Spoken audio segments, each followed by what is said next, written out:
Hello friends, welcome to प्रतियोगिता दर्पण। मैं हूं प्रशांत। आज हम बात करने जा रहे हैं world day to combat desertification के बारे में।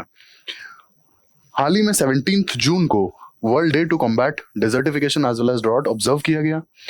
2023 में जो थीम थी, it was about her land her rights. Basically 2023 में world day to combat desertification and drought का बेसिक थीम रिवॉल्व कर रहा था around the women's right of land as well as property. अब यहाँ पे बेसिक जो एम है, सबसे पहला वो था gender equality as well as land degradation neutrality. आइए इसे डिटेल से जानते हैं। अगर हम बैकग्राउंड की बात करें तो 1992 में जब रियो अर्थ समिट हुआ था, तो उस समय पे सबसे बड़े जो दो चैलेंजेस आइडेंटिफाई किए गए थे वो ये थे climate change as well as desertification. अब इन चैलेंजेस को एड्रेस करने के लिए 1994 में United Nations convention to combat desertification को ऑप्ट किया जाता है, और basically this is the only legally binding convention, और इसे अडॉप्ट किया जाता है 17 जून को। And that's why world day to combat desertification and drought is celebrated on 17 June every year. अब 2007 में एक और काम किया जाता है कि 2010 से 2020 वाला जो डेकेड है, that decade is declared as United Nations decade for deserts and fight against desertification. ये हमने बैकग्राउंड की बात की। अब 2023 में world day to combat desertification and droughts पर कुछ इश्यूज की बात की जाती है, और जैसा कि हमने थीम में भी देखा, हर लैंड हर राइट्स, यहाँ पे women's control over land is crucial, ये बात मेंशन की जाती है। अब ये बात क्यों कही जा रही है? बेसिकली एक्चुअल में वुमेन्स के जो 2023 का जो world day to combat desertification था, यहाँ पर कुछ इश्यूज की बात की जाती है, जिसमें सबसे पहला आता है वुमेन्स कंट्रोल ओवर लैंड। अब इसे काफी क्रूशियल बताया जाता है। अब ये यहाँ पर इतना एम्फेसाइज क्यों किया जा रहा है? इसका रीजन है कि लगभग 50% of the persons working on the farms are women's, लेकिन अगर लैंड होल्डिंग की बात की जाए तो less than 20% of the lands are being owned by women's. आप डिस्क्रिपेंसी देख सकते हो यहाँ पे, कितनी ज्यादा डिस्क्रिपेंसी है। इसके बाद यूएनसीसीडी की कुछ स्टडीज हैं, इनके अकॉर्डिंग लैंड राइट्स की अगर बात की जाए तो मोर देन 100 कंट्रीज में women's can not inherit their fathers property due to the law of the country और द रिलीजियस लॉज और the personal laws, whatever the reason is. But in more than 100 countries women's can not inherit their fathers property. इसके बाद एक और study UNCCD की, उसमें यह सामने आया कि women's do spend more than 200 million hours just to collect water. अगर हम रूरल एरियाज की बात करें तो वहां पे ऑलमोस्ट 2-3 घंटे लेडीज के, वुमेन्स के सिर्फ और सिर्फ पानी कलेक्ट करने में जाते हैं।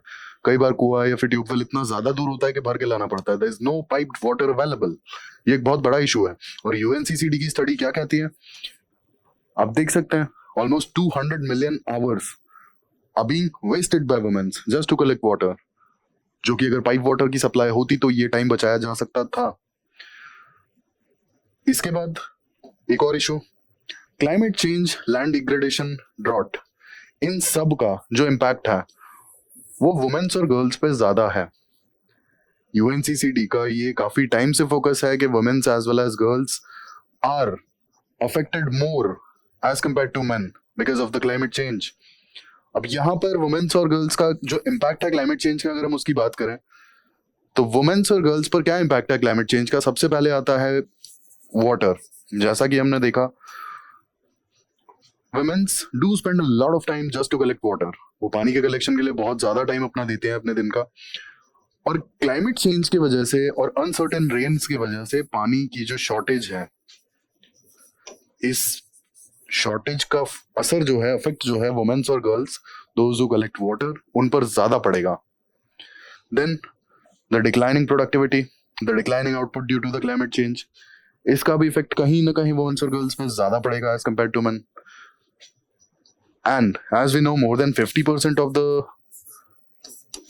Labourers working on the farms are women. ये एक बहुत बड़ा इशू है। If output do decline, farm output do decline, they'll end up losing their like land or the job।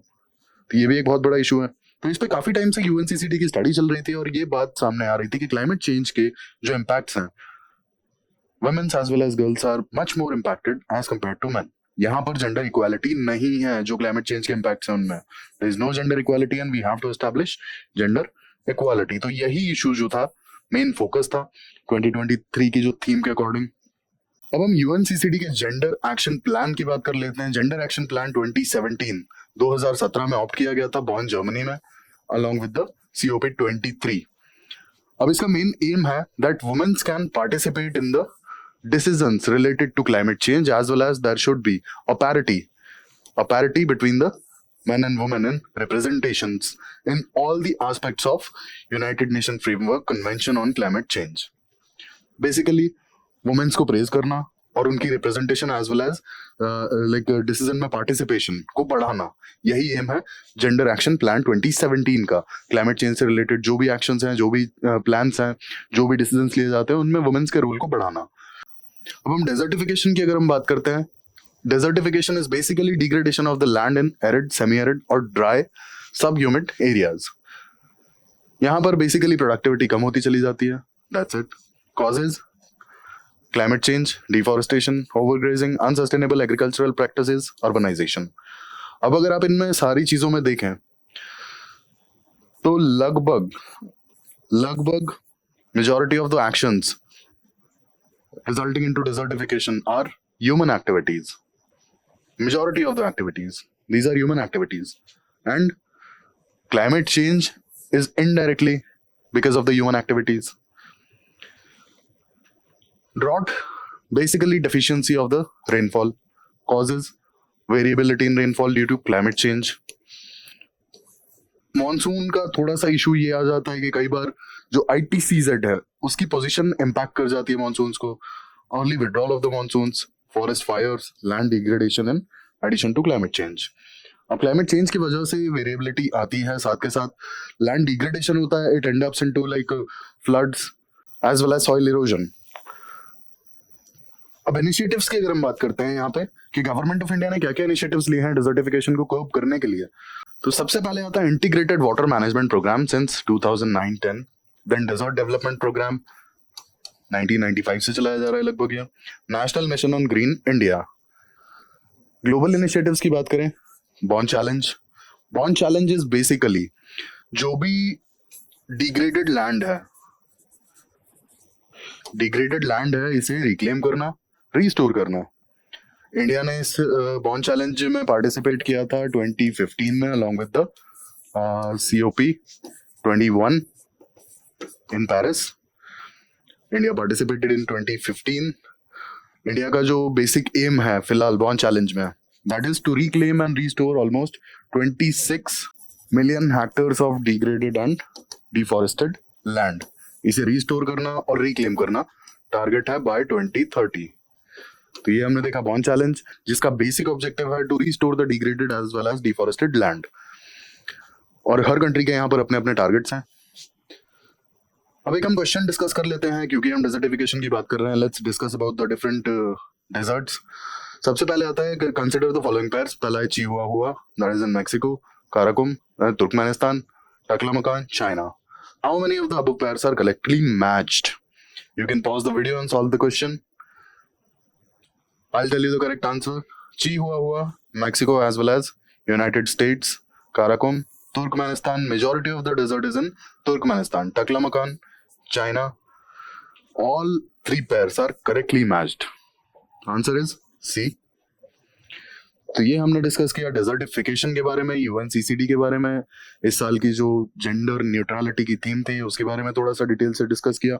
ऐसे ही इन्फॉर्मेटिव वीडियोस के लिए हमारे साथ जुड़े रहिए. Thank you, thanks for watching.